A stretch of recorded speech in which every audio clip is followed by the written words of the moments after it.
4 équipes de 4 garçons, un taureau par groupe à défier et un public nombreux pour les encourager. La nuit du récolté de Vieux-Boucau pouvait enfin commencer.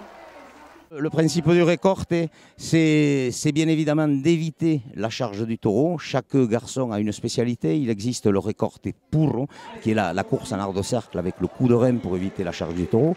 Il existe les quebradors, ceux qui pratiquent le quiebro. Alors le quiebro, on l'a vu ce soir, de façon plus spectaculaire quand ça se fait à genoux, c'est la feinte sans bouger.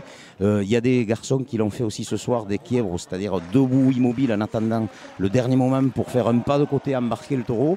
Et bien sûr, ce que vous avez pu voir, le plus populaire qui se pratique, c'est bien sûr les sauteurs. Et on a fini d'ailleurs la compétition avec deux jeunes garçons qui sont bourrés de talent et des sauteurs hors normes.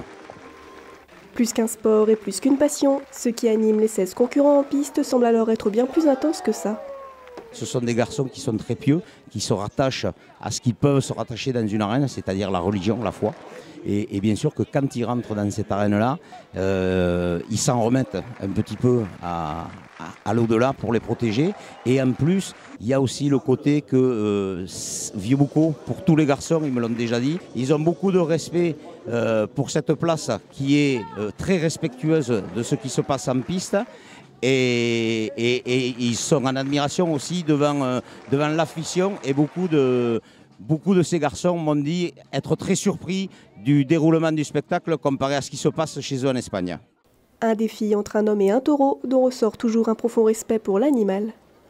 Comme de tradition, à la fin de la sortie en piste, avant que le taureau ne regagne les taurils, il y a ce geste de respect que les 4 garçons effectuent, c'est-à-dire de poser le genou à terre et de saluer le taureau en forme bien sûr de respect pour cet animal qu'ils aiment tant.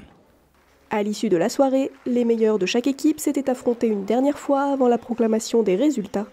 Vainqueur du Taureau des Filles 2022, je pense que vous avez fait votre conclusion ce soir, numéro 6, Fernand Martínez.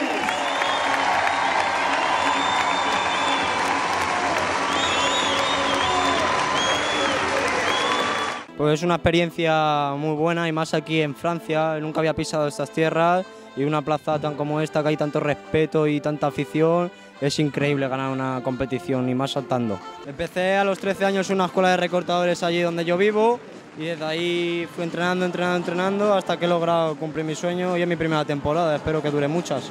Pues yo era una ganadería que nunca había dado en contacto con ella y la verdad que al venir un poco nervioso por su fama que tiene, que es muy grande y suelen salir así un poquillo regulares, venía un poquillo nervioso, pero en cuanto pegas el primer salto se te va todo.